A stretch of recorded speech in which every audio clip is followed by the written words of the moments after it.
How you doing there? Welcome back to Babylon Talmud. Today we're studying Daf. Uh-oh. Chav Beis. Oh man, I hope my throat's not going to be dry. I'm just getting started. Oh my gosh. That would be so inconvenient. Tomorrow's going to be a big Daf, I think. Because I'm probably only going to do like an amud and a half today, I think. Maybe, yeah, because there's like a 2 dots on Chav Beis and with Beis. Then it kind of starts a new sugya, very interesting sugya, but similar osuli doris. But so I think I'll save that for tomorrow. Today we're going to go weiter on the machlekes between Abaye and Rava about Yeush Midas, Yeush Shaloi Midas, have a Yeush or not. Very, very gishmak machlekes, right? Right. Very, very famous, very, very classic, possibly the most classic machlekes. Okay, we're going to start it. So we're still kind of trying to figure out Abaye, Rove, Yeush Shaloi Midas, Have Yeush, Leve Yeush, Geshmake stuff. Okay, we're going to start in Daf Chaf Aleph Mud Beis, 2 lines from the bottom. Toshma, come in here. Haganif. Shenoto Mizev. I feel like we haven't had so many ganifs. Have we? No, we haven't. The ganif was more of like a Bava thing, right? We haven't had too many ganifs. We just had Shnai Merchs and Betalis. So that was hard stuff. Alright. Maybe we're going to get more there. Maybe Perak HaMafkid is maybe going to have more Geneva. Or who knows? Maybe BavaMetzia. I don't know. We'll see. BavaMetzia is very, very gishmak, right? Right. We've only one daf in, but we're about to be a second daf in, right? Right. Toshma, come here. Aganif.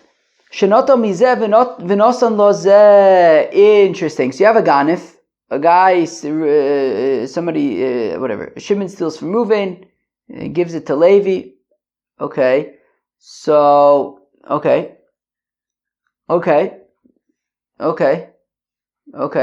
Interesting. Let's go weiter. Okay, you have a Gazlan Oichit who steals from one person and gives to somebody else. And Oichit, if the river kind of rises up and sweeps something away and washes it up ashore, and now somebody else, it comes to somebody else's, property or whatever. Nosin. Okay, so whatever was taken, whatever was given. So meaning the ultimate recipient can keep it. Hare elu shelo, can keep it. In all 3 scenarios. So B'shlom Gazlin v'Yardein. So I understand by a Gazlin. Shimon walks up to Reuven, takes his Game Boy, and he gives it to Levi. V'Yardein, or the river sweeps away somebody's Game Boy and washes it up ashore in somebody else's backyard. And okay. So I understand why the ultimate recipient in those cases can keep it, because the kochazi lehu umiya'ish, because by the gazlan, a gazlan of course is somebody who steals in broad daylight, not in secrecy, and the river sweeping it up. These are both scenarios where the person is seeing this object get lost, either stolen from him or swept away from him, and he says, "Don't." Or I guess technically what he says is, Vai li, I guess. He says, Vai li lechesun kiss. That's what he says. So use miyayish it. And then the next person receives it, so it's his. But ela ganif mikachazile de miyayish. But the Gemara asks, but a ganif steals in secrecy. Therefore, how can it be that if Shimon secretly steals from Reuven and then gives it to Levi, how could it belong to Levi? Isn't that Yeush Shaloi Midas? And we're saying that Levi can keep it, so that sounds like Yeush Shaloi Midas, Have Yeush, like Rave. Tirgma Rav Papa Belistim Mizuyin. Rav Papa says that the Ganif is talking about an armed robber. But isn't that a Gazlan? If you're stealing, in a manner that is not secret, you're going up to the guy and stealing from him. Trey Gavni Goslin, there's two types of Goslins. Okay, there's a regular Goslin, there's an armed Goslin, and I guess we're referring to one of them as a Ganef, or the other one as a Goslin, but they're both, neither one, we could say that neither one is Yehush Shalom Midas, that both of them are knowledge. He was mafkir. He said, Vaili l'chesron. He saw it happen, he says, Vaili l'chesron kiss. Ta shma, come and hear. Shotaf nor Kairav Eitzav Va'avonov Vinosno, I guess. Bisoch Stei Chaveru. Okay, so a river washes away Ruvain's beams and trees and stones, and puts them in Shimon's field. So they got swept away. Okay, Bisoch Stei Chaveru Hare Elu Shalo. Okay, so Shimon can keep them. Because in this scenario, Ruvain sees his stuff get swept away, or Rashi says even if he didn't see him, but there's a coal, people say, holy smokes, Ruvain's stuff just got swept away, and he finds out about it. So mainly he finds out about it, he's miyayish, Shimon can keep it. It's swept up in Shimon's property, Shimon can keep it. But that's because that's unique to this scenario where Ruvain says, don't Vaili l'chesron kiss. Well, technically he doesn't have to say don't. He says Vaili l'chesron kiss. So hastama, but if it was any other scenario where he doesn't know to say Vaili l'chesron kiss, lo, so then Shimon would not be able to keep it. So it sounds like Yehush Shalom Midas lo have Yehush. Even if ultimately he would be miyayish, but if he wasn't already objectively miyayish, we cannot assume so. And therefore it sounds like Yehush Shalom Midas lo have Yehush, like Abaye, unlike Rav. Ocho b'mayo skin on here, what are we talking about? Kishayocho lehatzil. So, yeah, but this is talking about a scenario where he was able to, right, Rava can argue this is talking about a scenario where he was able to save it. So because he was able to save it, that is why in a, if it's a scenario where it would be Shalom Midas, so, right, meaning he doesn't yet know about it, and we're saying that Shimon in that case would not be allowed to keep it, it's because Ruvain was able to save it, and because he was able to save it, so he didn't give up hope. It's like the equivalent of like if there was a sign on it, there was a siman. He hasn't given up hope. He's planning to get it back. That is why, by default, he would not be able to Shimon would not be able to keep it. But if so, we go weiter in the Brayso saying, that if Reuven was chasing after the items, then Shimon would, or if Reuven was chasing after, I guess these beams, so then Shimon would have to return them to Reuven. But if he was able to save them, but if he was able to save it, who cares if he was chasing after it or not? If he was able to save it, Shimon should be unable to keep it, regardless of if Reuven was chasing after it or not. Well, here we're talking about where he was able to save it, if he was determined, if he really wanted to. If he's chasing it, so he's indicating that he's decided he's going to go for it and save it, and therefore Shimon cannot have it. But if he's not chasing after it, so then we can assume, okay, he gave up hope. Then he's not planning to get it back. Yeah, I've been consuming so much coffee recently. I think I need to get a little more sleep. Dag nabbit. I don't like getting more sleep, but I might need to. Alright, whatever. Anyways, let's go weiter. Tashma, come here. Ketzad amu atorim shalomi dash chumaso truma. Ooh, this is interesting. Okay, so how do we say, right? If Shimon goes to Reuven's field and separates truma for Reuven, so how do we say that that's acceptable? Shimon goes to Reuven's field, v'liket, and he collected stuff, vitaram, and he separated truma, shelo b'rshus, without Reuven's permission. Im choshesh mishum gezel. If Reuven is concerned about right? If Reuven is like not okay with Shimon doing that, ain't truma so truma. So then the truma would not be truma. It's truma, right? The truma that Shimon separated would be not truma. Would not be truma. Vim lav. But if he has no problem with it, truma so truma. So then Shimon's truma that he separated is acceptable, and it's truma. Uminaynu yodea im choshesh mishum gezel vim lav. How do we know if Reuven is not into it or if he is into it? Well,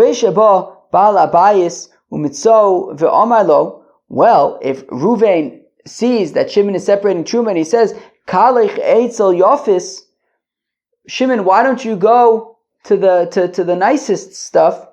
Im nimtzu yofis meyen trumaso truma. So if there are in fact nicer stuff, so then Shimon's truma is good truma, because Be'etzim Reuven's okay with it, and he's saying, oh Shimon, you should even take from the nicer stuff. So we see that Reuven is on board.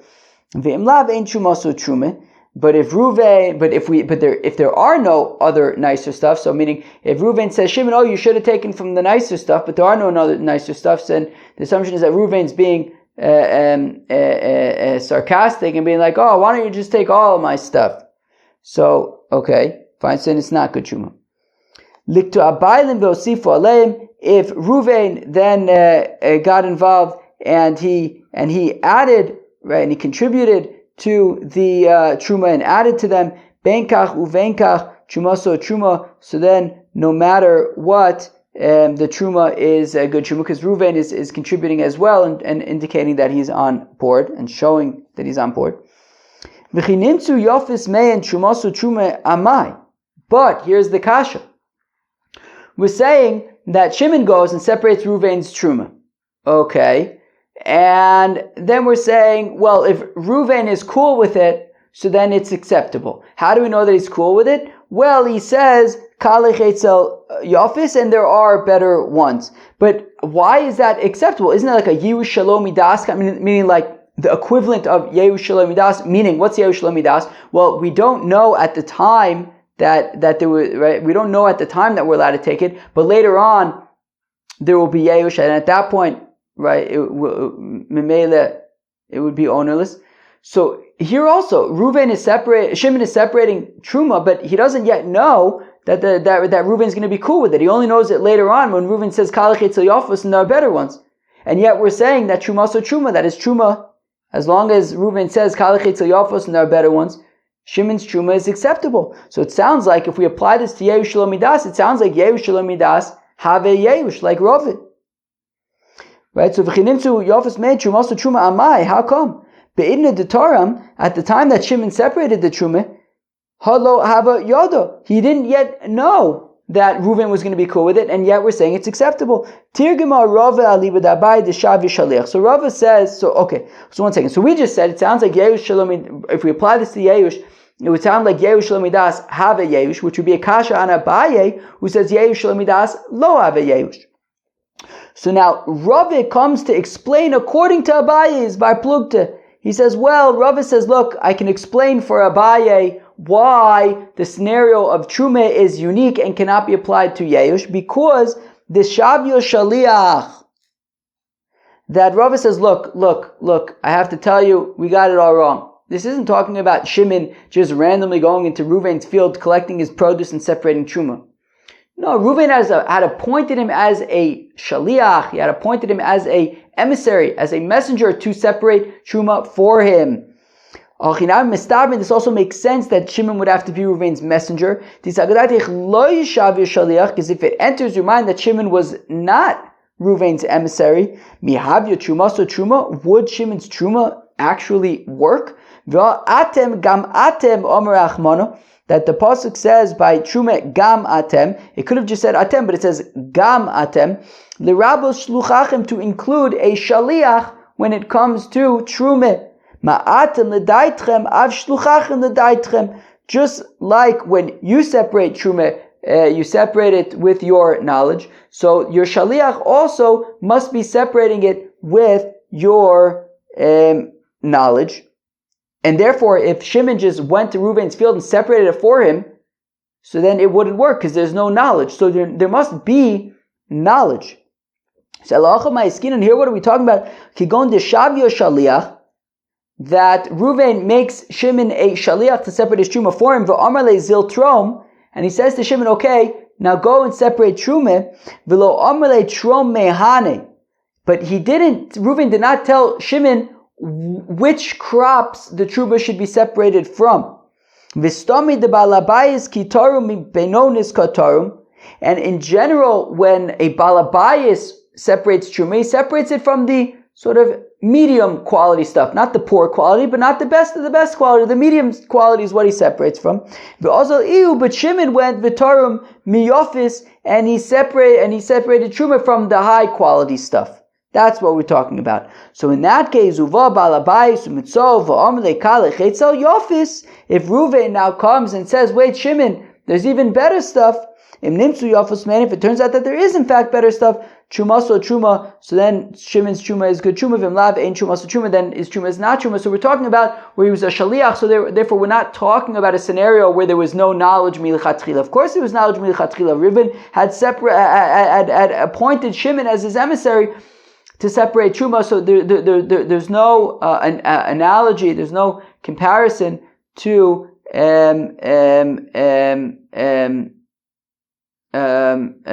equivalence. There's no equivalence. There's no comparison to Yeush Sheloi Midas. Ameimar Umar Zutra v'Rav Ashi Iklu levustino de Mori Bar Isak. So Ameimar Mazutra and Rav Ashi visited Mori Bar Isak's orchard. Aise Arise Tamre Vrimone, and then Mori Bar Isak's sharecropper brought for them dates and pomegranates. Vishodo Kamayu, and he threw them before them. Ameimer Rav Ashi Achle. Ameimer and Rav Ashi immediately ate from the fruits, from the dates and the pomegranates. Maizutra lo achlu, but Maizutra did not eat the dates and the pomegranates that the sharecropper put before them. Adahachi also Mari Bar Isak. Now, eventually Mari Bar Isak came. Ashkachinu, and he saw Ameimer Maizutra and Rav Ashi. V'amarlu Larise, and he says to the sharecropper, Amaylo Isis Luhu L'Rabonu Mehanach Shapirta. Why didn't you bring them from Mamish, the best stuff that we had, the best of the best? Amrulei Ameimar Ravashi L'Marzutra. At that point, Ameimar and Ravashi said to Marzutra, okay, well, Hashta Amaylo Achumar. Well, now you may as well chaparayin. Right now, you see that clearly Mari Bar Isak is cool with us eating the fruits. Where am I? Because after all, we learned by the Truma, if the Balabais comes, if Reuven were to come and say, Kalachitz al Yofis, and in fact there are Yofis, so Truma, so meaning, right, that would be effective. So, nu, Marzucha, why don't you chaparayin? So Amar Lehu, so Marzucha responds, Hochi Amar Rava, that is what Rava said, Lo amu kalachetz al yofis ela leinin truma bilvad, that this concept of kalachetz al yofis is specific to truma, mishum de mitzvahu, because truma is a mitzvah v'nichale, and therefore, it's plausible that Reuven Taka wants the mitzvah to be done from his best stuff. So he's saying to Shimon, look, kalachetz al yofis, why don't you separate from the best stuff I got? Aval hacha, but over here by the sharecropper and the fruits, mishum kisifusa. He's only saying that out of embarrassment, that he doesn't necessarily mean to say that that he should have really given from the best stuff, but he's just saying it out of, I guess, maybe he's embarrassed in front of the rabbis. He wants to kind of like honor them and stuff, or show them that he's giving them good stuff, but he doesn't necessarily.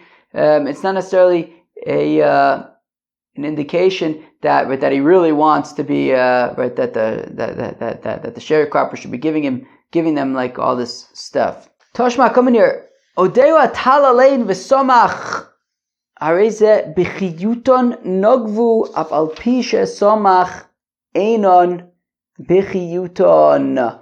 What's this talking about? How are kids going to understand this? Tuma and Tara? Wow. Okay. Anyways, Okay, right. Of course, we know. Of course, in Babylon Talmud, we've been learning Babylon Talmud for over 4 years. We know this stuff already. That once something gets wet, so then it's mukhshel lekabel tumah. Okay, so if you have so in this case we're talking about he had fruits and he brought them up to his roof, I guess to dry or something, and then the dew got on them, so they got wet. So then even once they dry, it doesn't matter. At this point, if a dead sheretz falls on them, they'll become tamei. So now odeu atalalein v'samach. So if the dew is still on them, they're wet, and he's happy about it. Areze b'chiyuton. So then from now on, they're mukhshel lekabel tumah. Even once they become dry, they're from now on mukhshel lekabel tumah. Nagvu, but if they got dried, and by the time he goes up to the roof, they're already dry. Afal pisha samach, even though he's happy that they were wet before, einon b'chiyuton. So then it does not apply to. So then it will not be mukhshel lekabel tumah. So now, but we had said that even if at the so 1 second. So time up how can we say that now that they're dry, even though at the time, meaning at the time that they were wet, we don't say at the time that they were wet that they're mukhshel lekabel tumah, because ultimately he's going to be happy about them. He says time, right? That even though even though ultimately he was happy about it, but still we don't say that at the time that they were wet that they're mukhshel lekabel tumah. Time am I lav mishum delo aminon? Is it not because we don't say?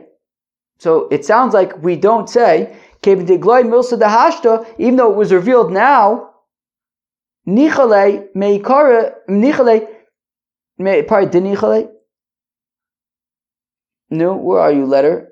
Yeah, okay, fine. That's him. Okay, meikar nami nichale. So it sounds like we do not say Yehush Shalom Midas Have Yehush, right? Meaning we're saying that at one point the fruits were wet. At the point that the Balabais came up, they were already dry, but he was happy that for them to have gotten wet. So, but we don't say that at the time that they were wet, since ultimately he was going to be happy, they're already mukhshel lekabel tumah. We don't say that. So it sounds like the ultimate, right, the eventual state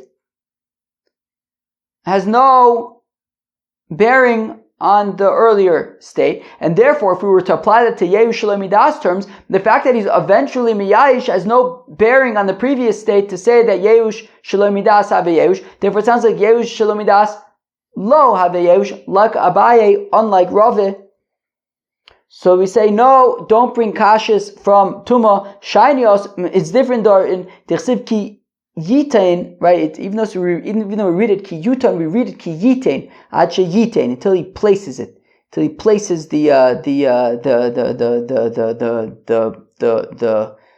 liquid. If that's the case, Reish Nami, but in the Reish also he didn't place the dew on it. The dew memela when it got on it. Hasam kidra papa, it's like a papa der papa rami. Where have we seen this? Kiddushin.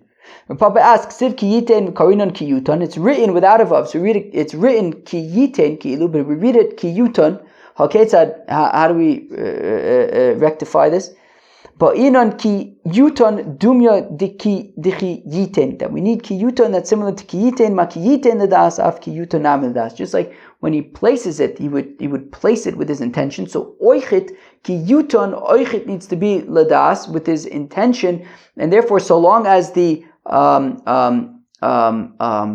dew is still on it, so it's like it's still being placed on it, and he's happy about it, and he's aware of it, so therefore that is acceptable. Right? What does Rashi say? So